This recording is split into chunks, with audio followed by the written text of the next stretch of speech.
Ayan guys, for today's video, magluluto po tayo ng sardinas na may miswa at sayote. Tara, samahan niyo ako. Pero bago yan, ito po ating mga ingredients. Nahalo ko na 3 miswa, 1 sayote, at yan, nalagyan po natin yan ng kamatis, bawang at sibuyas. Ayan ang ating mga panggisa na as usual. Ready ko na po. At yan, papainit na tayo ng kaserola na may matika. At yan, nilagay natin yung bawang din guys. And then after, nilagay natin yung sibuyas. At pag okay na, hinigay na natin yung kamatis. Of course, di ba?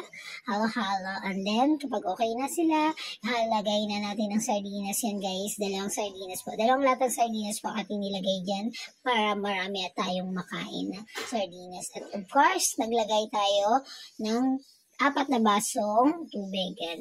Ilagay tayo ng tubig, nilagay natin ng asin at of course magic sarap para lalong sumarap. Ayan, then tinakpan natin para ito ay pakuluin. At after kumulo guys, nilagay na natin yung sayote. And of course, pakuluin natin at kumulo na at naluto na yung sayote, nilagay naman natin yung miso. Ayan guys, ready to serve na yan. And happy tummy! Thank you for watching!